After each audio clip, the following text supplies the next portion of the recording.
My son said, "Get on your knees if you want to stay." The words hit me like a winter wind cutting through a cracked window pane, cold and unforgiving, leaving nothing but the sharp sting of disbelief and a growing ache in my chest. I didn't expect such cruelty from him, not from the boy whose small hand I once held tightly as he took his first steps, the same hand I carefully guided through life's early confusion and challenges. I kicked the chair out from under him, not literally, because that would have been a physical act of rebellion I was too weary to commit. But in my mind, in that quiet, fierce moment, I pushed back against the weight of his command with all the strength my body and spirit could muster. It was the breaking point of years of subtle erosion, the culmination of silences and sideways glances, of being shuffled into corners and forgotten rooms. Now, at 78 years old, I find myself living alone in a small, dimly lit room of a boarding house that overlooks a narrow alley framed by the skeletal branches of winter trees, a place I chose because it offers quiet and distance from the wounds of my past, a place where I can finally breathe without the burden of being unseen or unheard. I wasn't always alone. For decades, my life was intertwined with the lives of my children and grandchildren, a tapestry woven from the threads of shared memories, family dinners, and the steady rhythm of caregiving and love, or at least what I believed was love. But that tapestry began to unravel slowly, thread by thread, until it was little more than frayed edges and empty spaces. I remember the winter evening when I first felt the coldest chill of rejection, not just in my bones, but in the way my son looked at me. A look that carried the weight of unspoken words and long-held resentments. I had come to stay with them after a fall had made my small home too difficult to manage, trusting that their arms would catch me when I stumbled, that their walls would shelter me from loneliness. Instead, I found their home rearranged to exclude me, a place where my presence was a problem to be managed, a burden to be hidden away behind polite smiles and whispered conversations. The furniture shifted, the air grew thinner, and the smiles never quite reached their eyes. The phrase, "Get on your knees if you want to stay," was not just a command, but a verdict. A final judgment passed in the dim light of their kitchen, while other family members buzzed around, unaware or unwilling to intervene. It was a moment that crystallized everything I had begun to suspect, but dared not fully acknowledge. The truth that I was no longer welcome, that my existence in their lives was conditional upon my submission, my silence, my invisibility. Yet, despite the humiliation and the sting of betrayal, I understood that this was not simply about one harsh phrase or one bitter night. It was the inevitable result of years spent bending to others' wills, of sacrifices made without thanks, of my identity being slowly dissolved into the shadows cast by their convenience and discomfort. I recall the early days of that winter with vivid clarity, the way the light fell through the curtains in the mornings, the muffled sounds of life happening around me as I sat quietly in a corner of the living room, a ghost in a house filled with noise. I was allowed the guest room, which felt more like a holding cell than a refuge, cold and sterile, with walls painted an unforgiving white, and a bed dressed in linen so thin it offered no comfort. My belongings were reduced to a small suitcase, which I unpacked and packed again in a daily ritual that seemed to mark time more than settle into a home. The kitchen table, once a place of warmth and laughter, became a battleground of clipped sentences and withheld glances. My attempts to join conversations were met with polite nods or sudden distractions. I learned to speak softly, to move like a shadow, to keep my needs hidden behind a smile that masked the growing ache of isolation. In those months, I was a presence that needed to be managed. My medication was sorted without my input, my favorite chair replaced by a folding stool deemed more practical. Family photos were rearranged so that I was no longer in them. Pictures that once captured moments of joy erased or hidden behind other frames The quietest cruelties were the hardest to bear. The absence of my name in conversations, the deliberate forgetting of my birthday, the subtle tightening of control over my movements and choices. Even my granddaughter, once eager to curl up beside me with a book or a drawing, stopped visiting my room, her visits reduced to quick hellos in passing. The house, once a place I thought I belonged to, had transformed into a gallery of exclusion. And yet, I held on, perhaps because giving up felt like losing a piece of myself I wasn't ready to surrender. Perhaps because hope, stubborn and flickering, kept me tethered to the belief that this was temporary, that beneath the coldness, beneath the dismissal, there was still love waiting to be rediscovered. I remembered the days when I baked scones for their birthdays, when my hands wiped tears from scraped knees, when my voice read bedtime stories long after my own eyes grew heavy with sleep. I clung to the memories as a lifeline, a secret garden where I could retreat when the world grew too harsh. But that night, when my son uttered those words, the fragile threads of hope snapped. It was not just a call to submission, it was a demand for erasure. To get on my knees was to admit defeat, to disappear beneath the weight of their expectations and shame.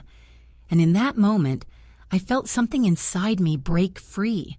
I realized that I would not comply. I would not shrink into the shadow they wished me to be. The chair, though absent in the physical sense, became a symbol of resistance. Kicking it out from under him was an act of reclaiming dignity, of refusing to be small. Since then, I have lived apart from them, navigating the quiet spaces of independence and rediscovery.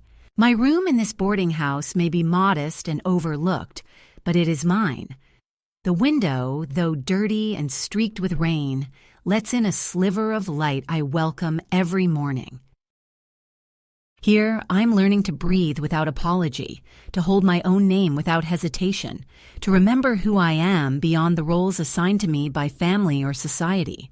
The journey has been lonely and at times unbearably painful, but it is also a journey toward freedom, toward a life chosen rather than endured.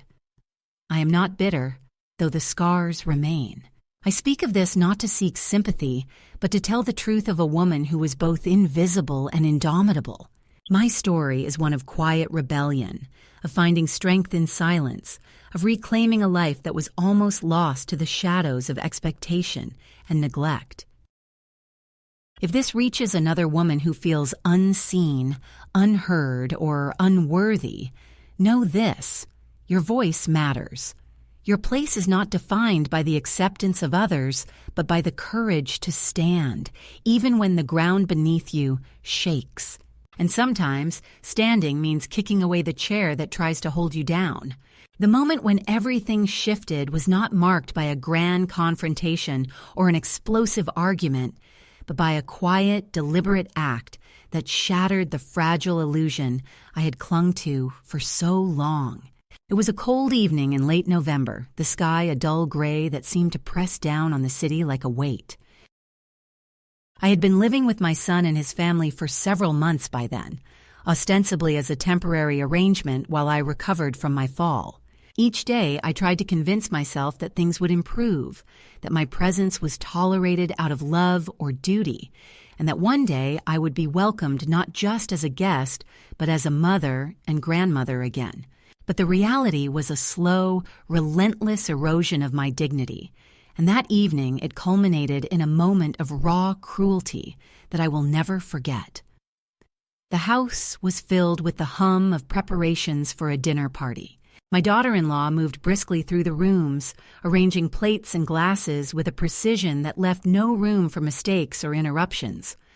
My son paced near the kitchen doorway, his face tight with impatience. I sat quietly in the living room, clutching a worn shawl around my shoulders, trying to make myself as small and invisible as possible. The children were upstairs, their laughter muffled but faintly audible, a cruel reminder of the life that was continuing without me, fully part of it. I thought about rising to help, to set the table or pour drinks, but a glance from my son stopped me, a look that said, without words, that I was neither needed nor welcome. Then, when the chatter had died down and the other guests had arrived, the inevitable moment came. My son found me in the kitchen, standing by the counter as I washed a few glasses left over from the afternoon. His voice was low but firm, the kind of voice that commands obedience rather than invites conversation. "Get on your knees if you want to stay," he said. There was no humor in it, no softness, just the cold edge of finality. It was a demand wrapped in a command, a line drawn in the sand that I was expected to cross if I wanted to remain in their home, in their lives. The words stunned me at first, reverberating through my mind like a bell tolling in an empty church. I wanted to laugh at the absurdity, to shake my head in disbelief, to ask if he truly meant what he said. But there was no space for such reactions. The room was filled with the muffled voices of the guests in the other room, the clinking of silverware, the faint strains of music. No one else seemed to hear, or if they did, they chose silence. I was alone in that moment with the weight of his words pressing down on me like a stone. I considered complying, just to keep the peace, to avoid the embarrassment that would surely follow if I refused. But something deep inside me rebelled. I thought of all the years I had devoted to raising him, to building a home for our family, to supporting dreams and wiping tears. I thought of the sacrifices I had made quietly, without complaint, the countless ways I had bent and bowed to keep the family together. And now, after all that, this was the price of staying: humiliation and submission. Instead of lowering myself as he demanded, I straightened my back and looked him in the eye with a steadiness that surprised even me.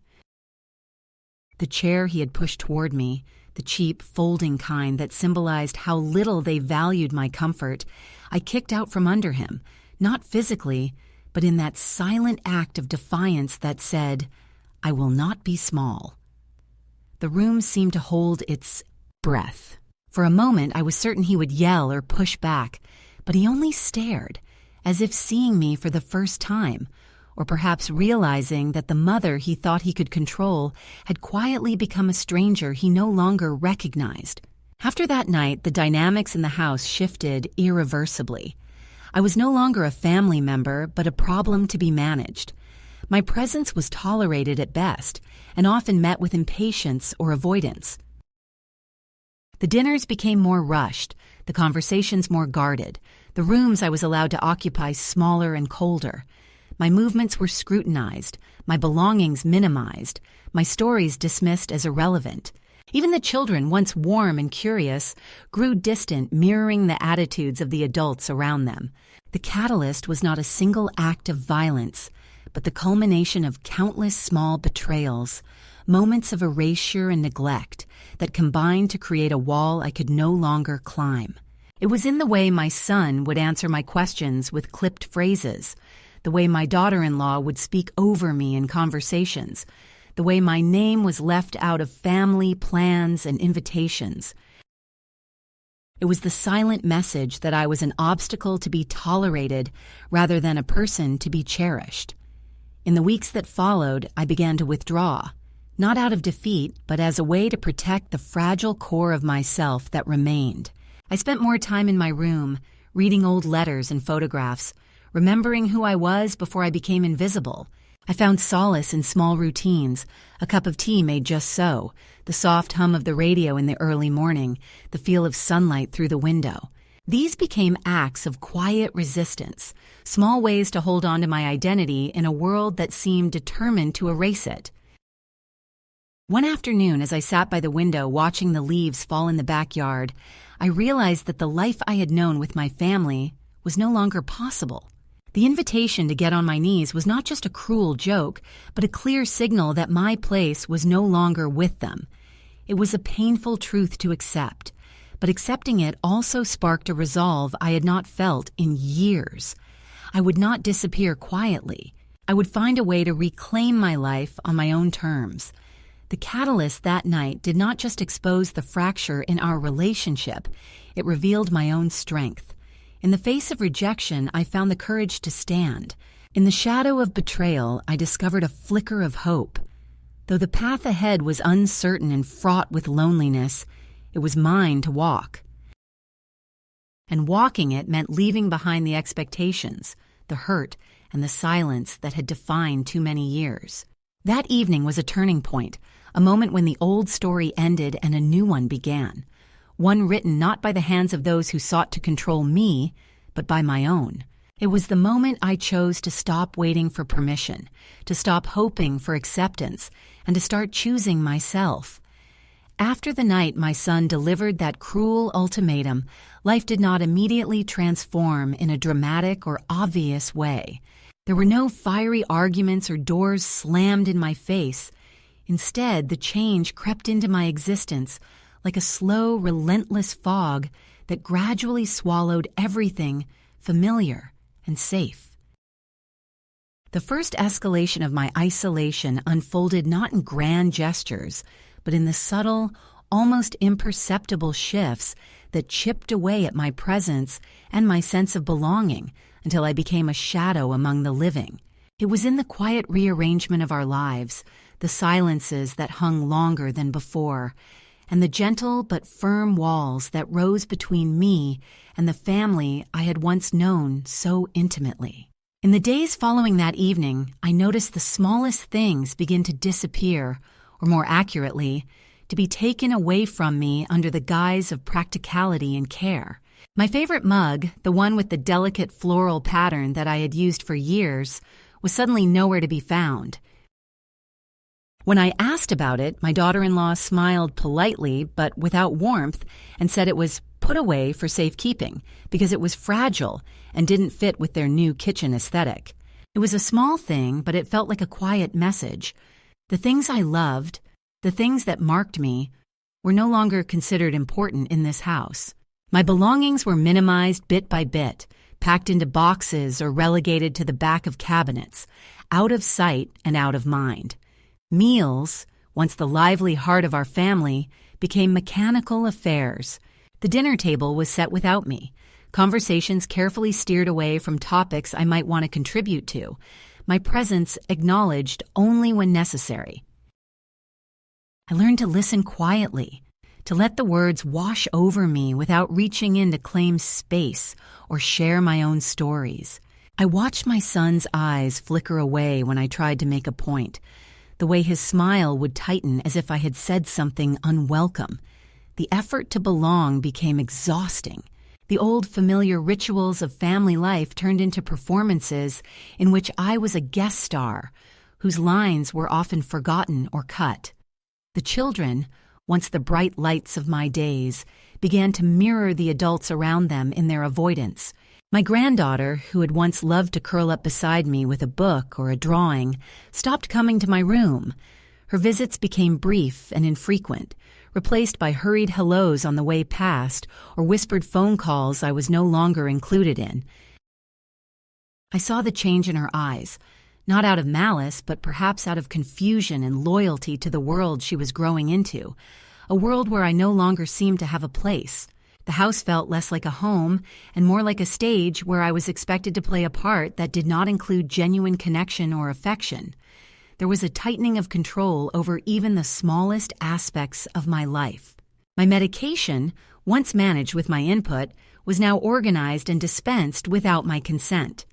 Pills were counted and distributed on a schedule that suited their routines rather than mine. I was told it was for my own good, a form of care disguised as control. The pantry cabinets were locked, the keys held by my daughter-in-law, who said it was to prevent confusion and to keep the household running smoothly. The allowance I received from my pension, which I had always managed carefully, was now helped by them, with money given to me in smaller, controlled amounts, as if I could no longer be trusted with my own finances.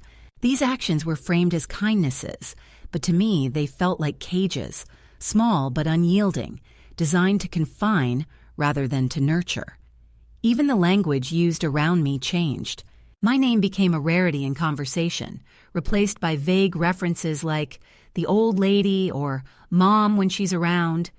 Invitations to family events stopped arriving, or if they did, they were couched in conditional terms that made me hesitate.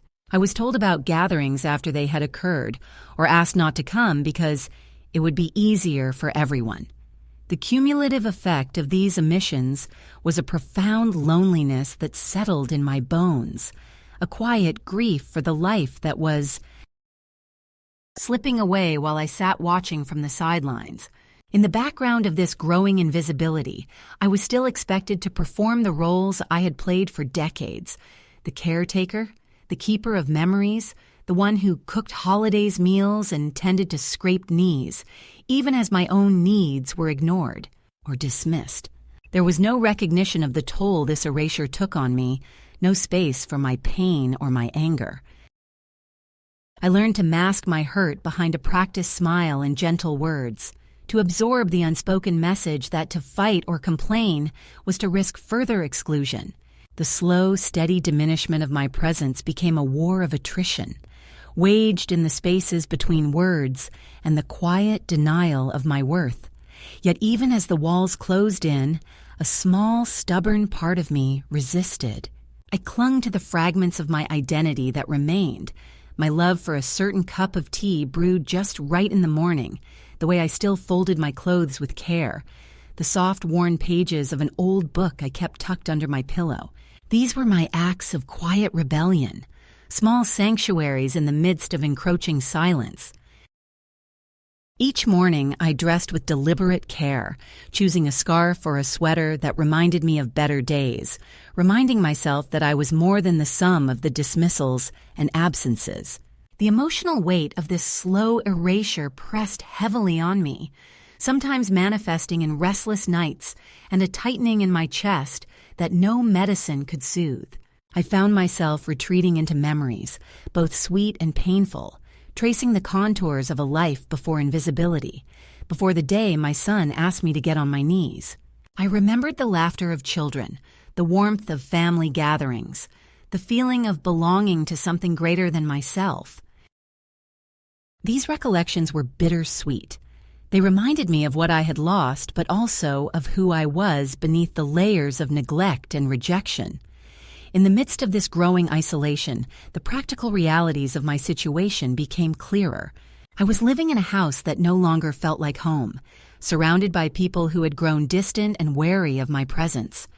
The kindnesses I had hoped for were few and far between, replaced by a polite but firm boundary that kept me at arm's length. I began to understand that the first escalation was not a moment but a process, a slow, deliberate shifting of roles and relationships that relegated me to the margins of my own life. As the days turned into weeks, I found myself thinking more and more about what it meant to belong and what it meant to be left out. I pondered the difference between presence and absence, between being physically there and truly being seen. The house, once filled with the sounds of shared stories and laughter, now echoed with silence and half-spoken sentences.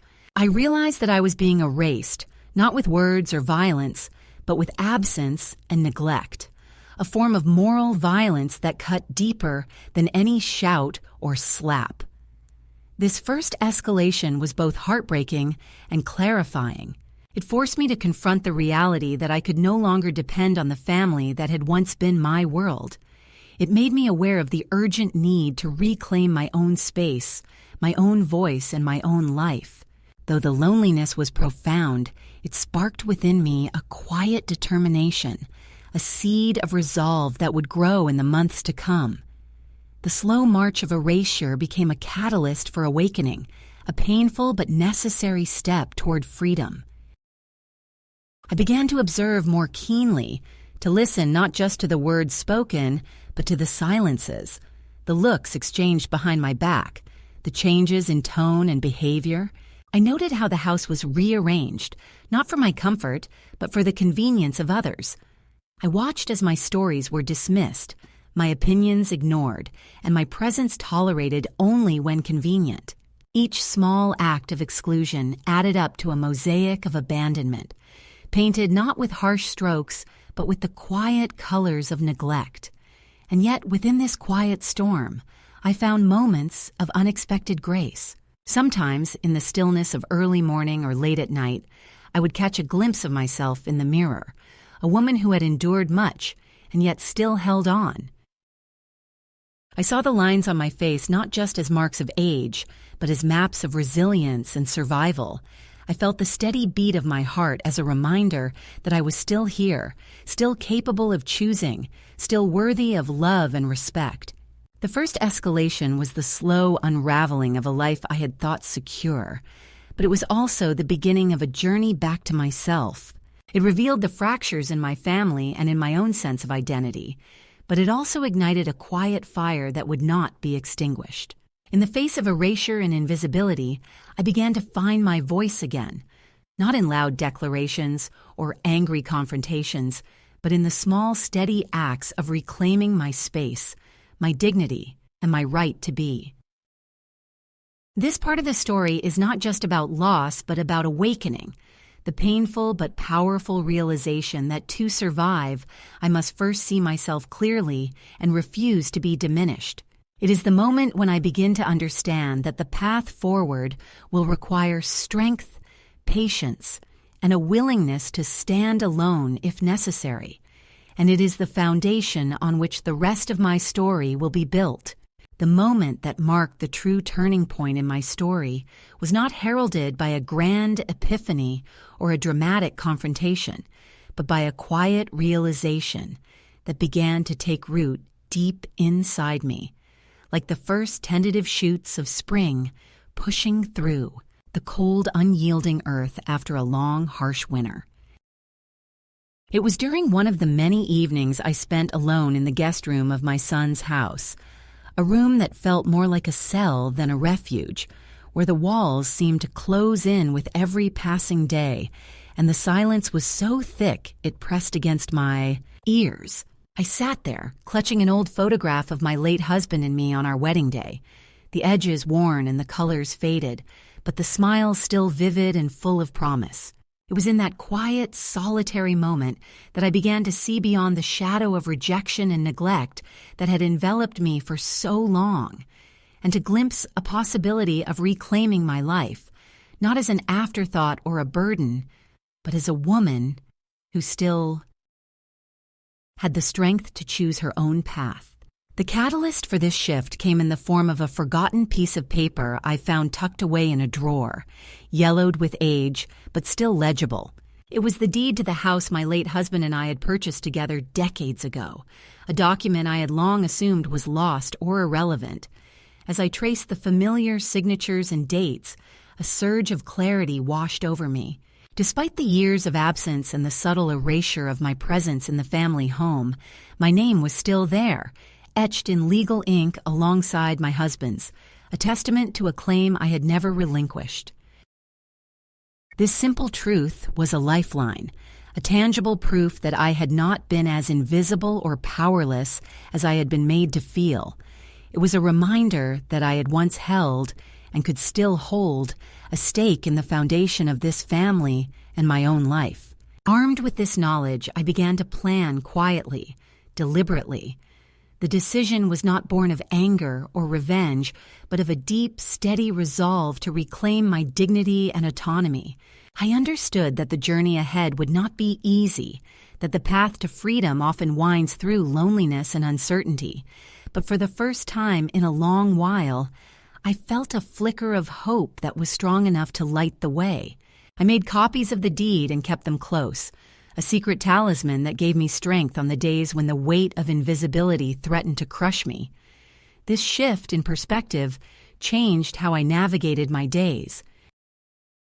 No longer willing to accept the subtle diminishment of my presence, I began to assert myself in small but meaningful ways. I spoke up during family conversations when before I had remained silent, even if my words were met with hesitation or dismissal.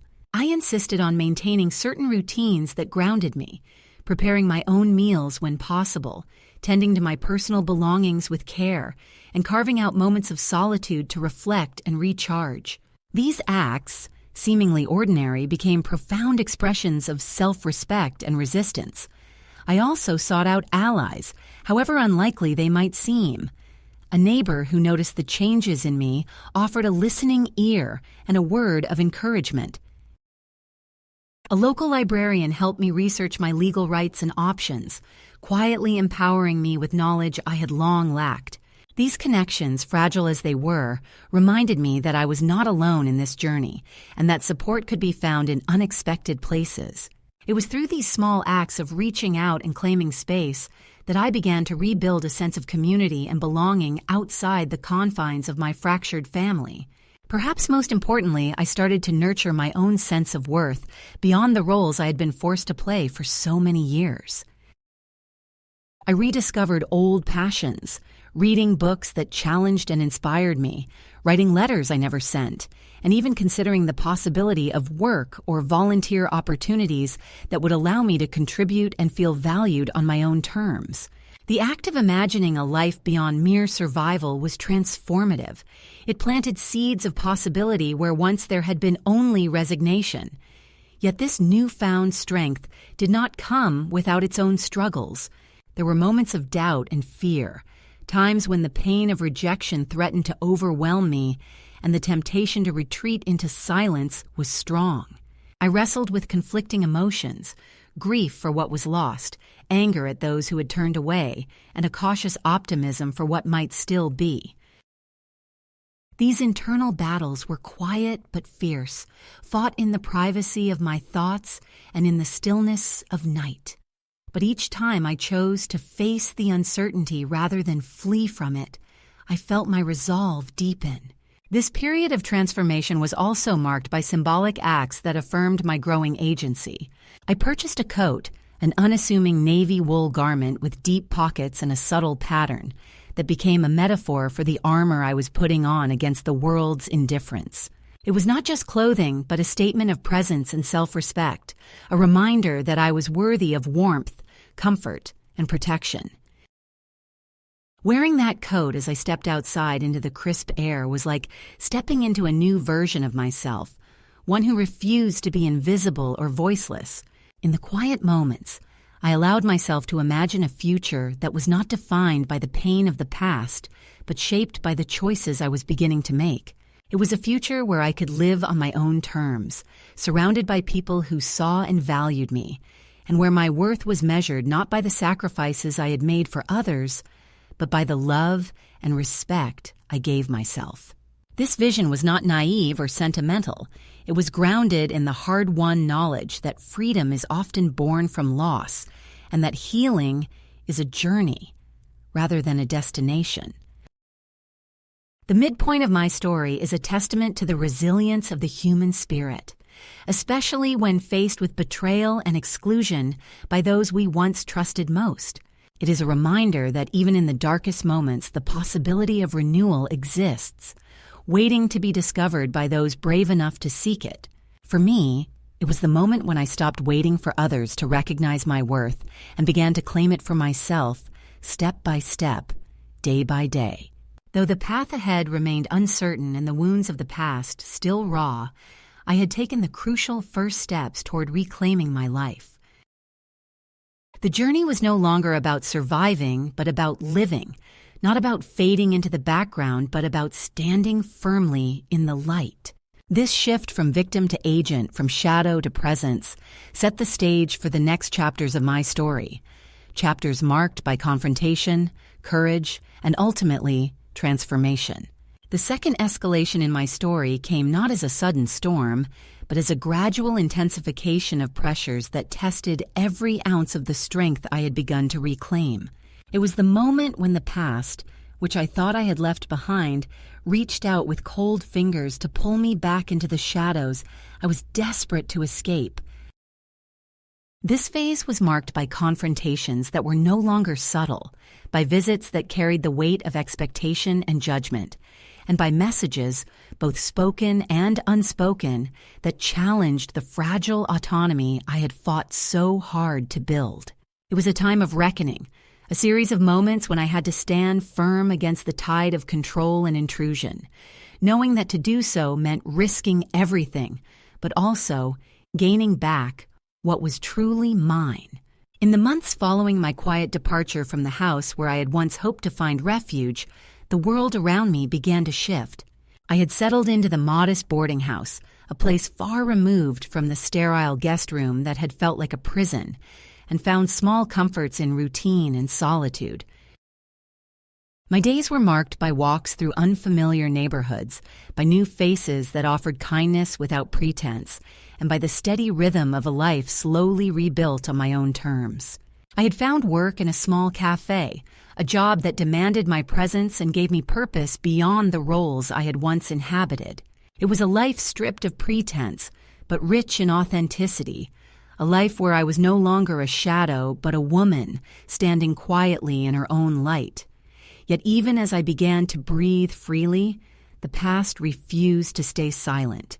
The first sign was a letter, slipped under the door of my small room one afternoon.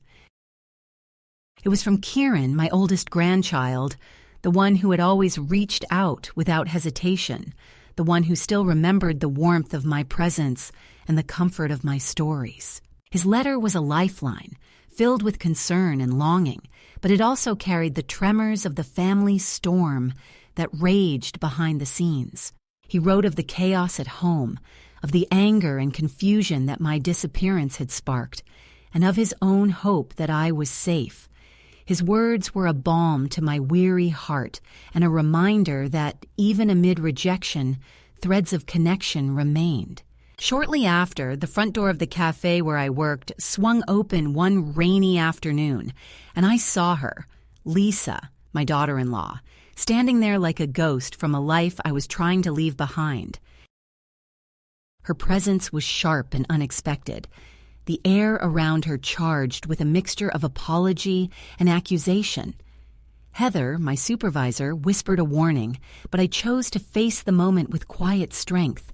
Lisa's eyes searched mine as she spoke, her voice low and hesitant, as if she were stepping carefully over fragile ground. She claimed panic and misunderstanding, spoke of the family's worry, and of their attempts to reach me that had gone unanswered. She brought with her an envelope thick with contents that spoke of both practical concerns and veiled demands, a financial request for Kieran, a plea for reconciliation wrapped in careful words. It was the beginning of a slow, relentless push to pull me back into the roles I had shed, the compliant mother, the available grandmother, the silent participant in their carefully constructed lives.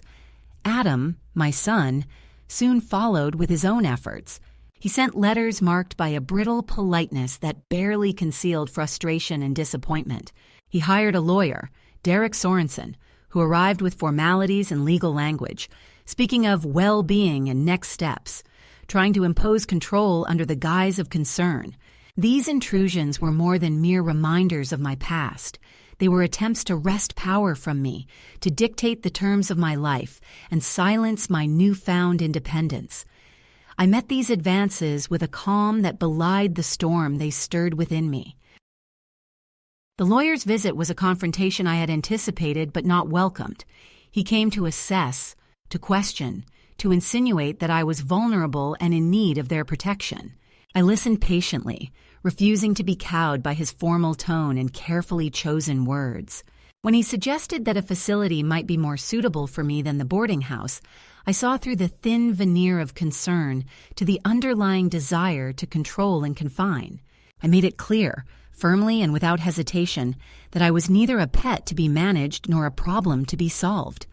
My life was mine, and no one would decide otherwise without my consent. Alongside these confrontations came the public spectacle of the newspaper article that appeared in the community section of the local paper. It was a story framed by the family's voice, a carefully curated narrative of worry and loss that painted me as a missing matriarch, vulnerable and in need of rescue. The photograph used was from years ago, chosen to evoke sympathy rather than recognition. Reading the article, I felt a mixture of amusement and disgust. Their portrayal was a performance designed to elicit pity and justify their actions, but it failed to capture the truth of my experience, the years of invisibility, the betrayal, and the courage it took to walk away. This public airing of private matters brought mixed reactions. Some locals approached me with genuine concern, while others whispered behind their hands, drawn into the family drama like spectators at a play. Heather at the cafe brought the clipping with a quiet look of solidarity, reminding me that despite their stories, I was not alone. Arthur, a gentle man who had become a steady presence in my life, listened without judgment and offered quiet companionship that soothed the sting of isolation. Throughout this second escalation, I was forced to navigate a complex web of emotions: anger, sadness, fear, but also determination and hope. The pressures from my family sought to break my resolve, but each letter, each visit, each legal notice only strengthened my commitment to live on my own terms. I realized that their attempts to draw me back were as much about their need for control and appearances as they were about genuine concern. I was no longer willing to be a pawn in their game. In response, I took decisive steps to protect my autonomy. I engaged local legal counsel to ensure that my rights were recognized and that any further contact under the guise of concern would be met with clear boundaries. I wrote letters that were measured and firm, expressing my wishes without anger but with unmistakable clarity. To Lisa, I sent a brief note acknowledging the pain, but refusing to return to a life that had denied me dignity. To the lawyer, I stated unequivocally that there was no cause for further contact unless initiated by me. These acts were both shield and sword, defense against intrusion and assertion of my selfhood.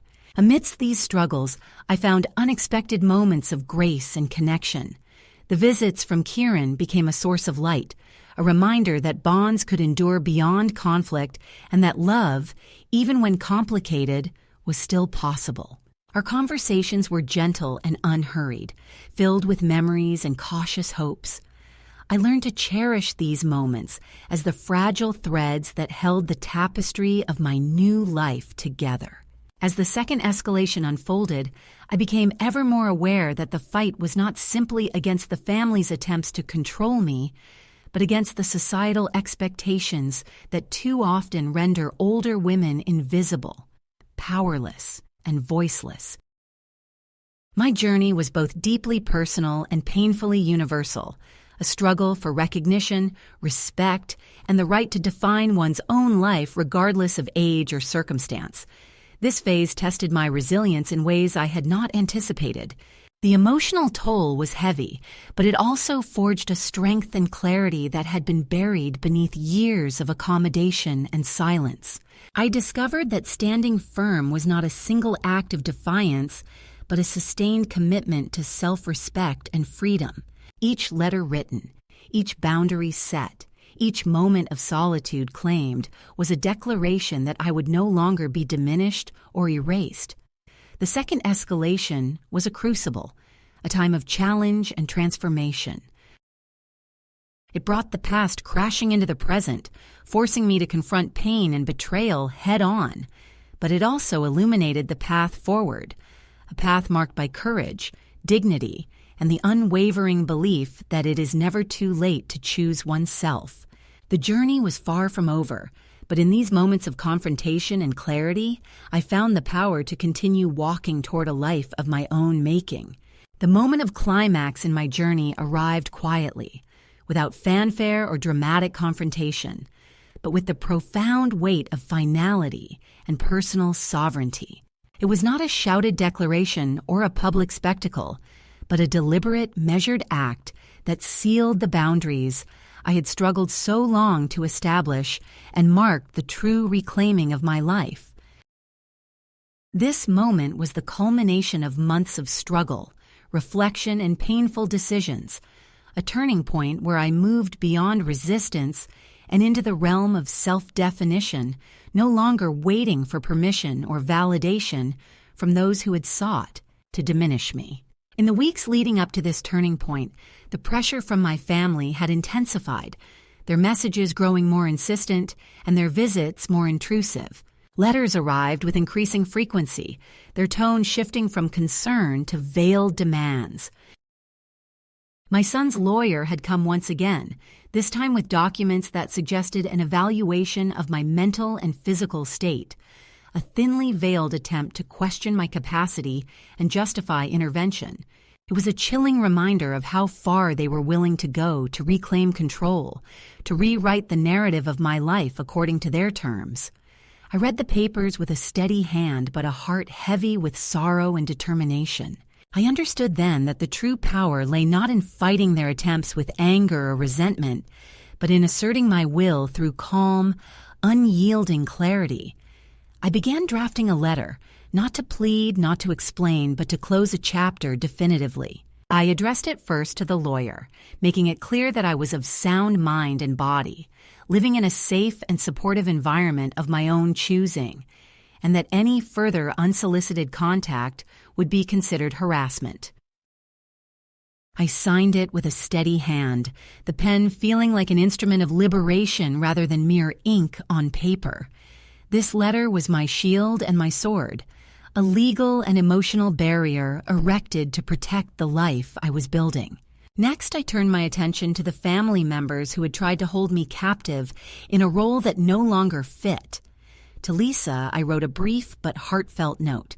I acknowledged the pain and confusion, the unspoken grief that had marked our fractured relationships, but I was resolute in my refusal to return to a life where I was invisible and voiceless. I told her plainly that I was not angry but done, that I would no longer wait for their acceptance or permission to live. This letter was not an accusation or a cry for reconciliation. It was a statement of finality, a clear boundary that could not be crossed. Sending these letters was an act of courage and release. I felt the weight of years lift, a burden I had carried silently beginning to fall away.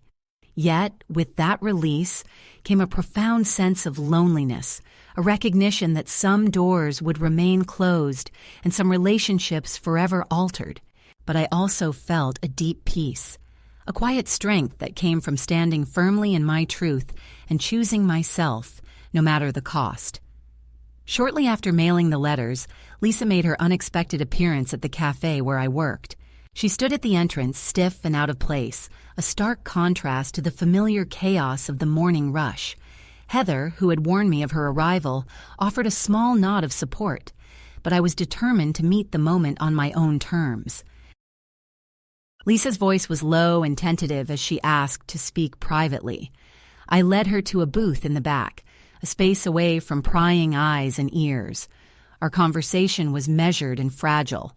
Lisa expressed regret and explained the panic that had gripped the family, the fear of losing me completely. She spoke of misunderstandings and mistakes, of how they had been overwhelmed and unsure how to handle my absence. Her words were honest in a way I had not expected, stripped of the usual defenses and polished appearances. For a brief moment, the walls between us seemed to soften, but I was clear that forgiveness was not something I was ready to give, not yet, and perhaps not ever. I told her that I was not her shadow, not a ghost to haunt their carefully arranged lives. I was a woman reclaiming her identity and her dignity. I was not returning to the roles they had cast me in, and I asked her to respect that choice. She left without finishing her coffee, the tension between us unresolved but acknowledged. That night, I sat on the porch with Joyce, the woman who had become my steadfast companion in this new chapter. The air was crisp, filled with the scent of rain and wood smoke, and the silence between us was comfortable and full of unspoken understanding. Joyce's quiet question, "You gonna see them?" hung in the air.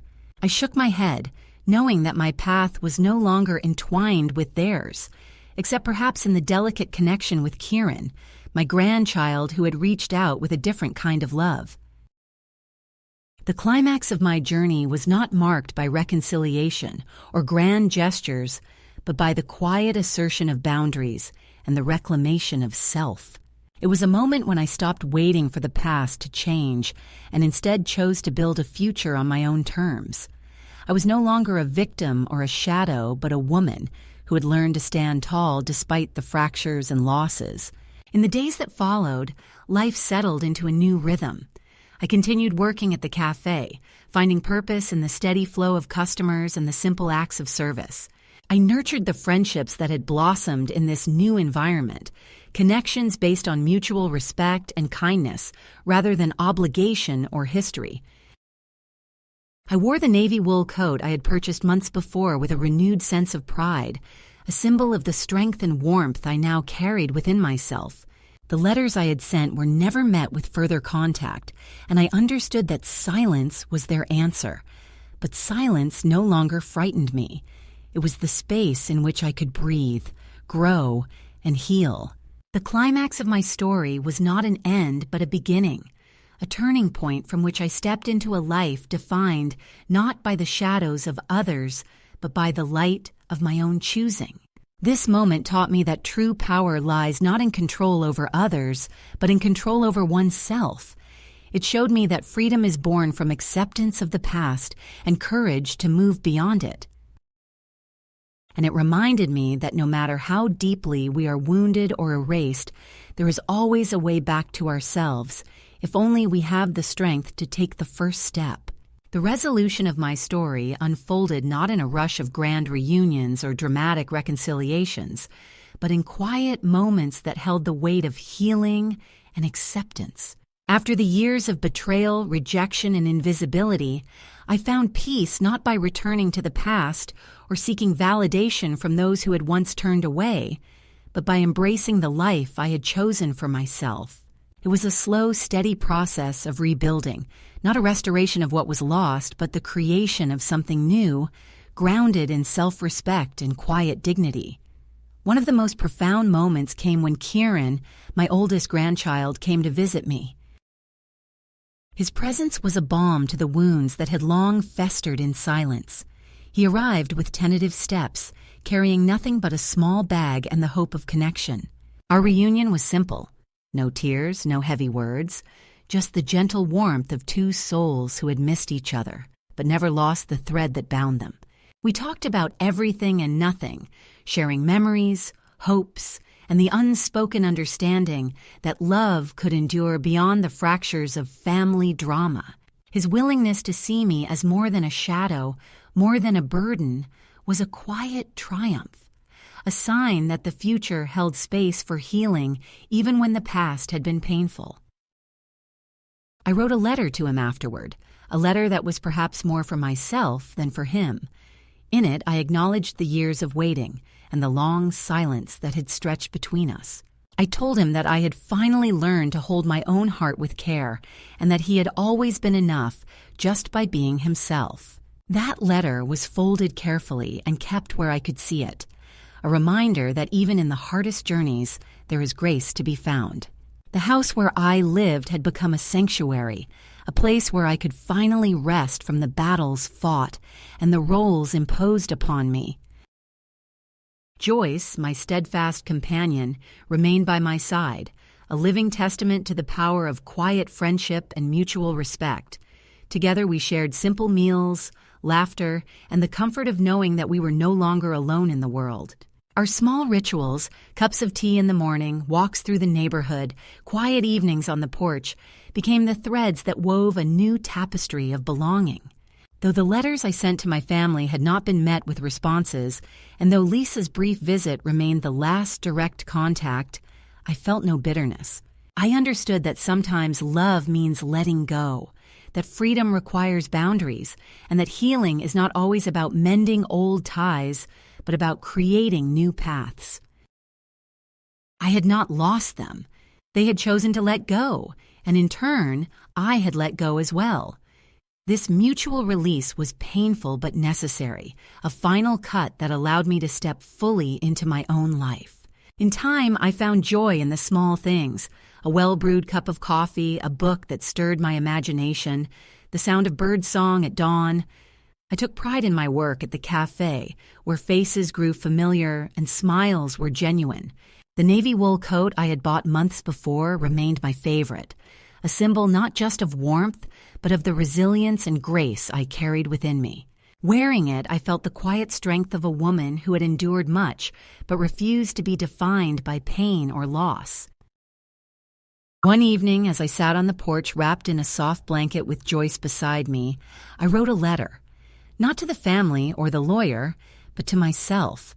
It was a letter of acknowledgement and celebration, a reminder that I had waited too long for someone else to save me, and that in truth, I had always held the key. I wrote that they had let go first, but I had finally let go back, and in that mutual release, a new life had opened before me. I taped the letter inside my dresser drawer, a secret testament to the journey I had traveled and the woman I had become. This story is not just mine, but belongs to every woman who has felt unseen, unheard, or unworthy. It is a reminder that it is never too late to choose yourself, to step out of the shadows, and to claim your place in the world. If this story finds you at the right moment, know that your voice matters, your presence is essential, and your life is yours to live fully and freely. The final chapter of my journey is one of quiet triumph, of resilience forged in the fires of betrayal and healed in the stillness of self-acceptance. It is a story of moving forward, not by returning to what was lost, but by embracing what can be gained when we choose to stand tall in our own light. And as I look out from the window of my modest home, the navy coat hanging by the door, and the soft hum of life around me, I know that this life, imperfect, humble, and fiercely mine, is enough. It is more than enough.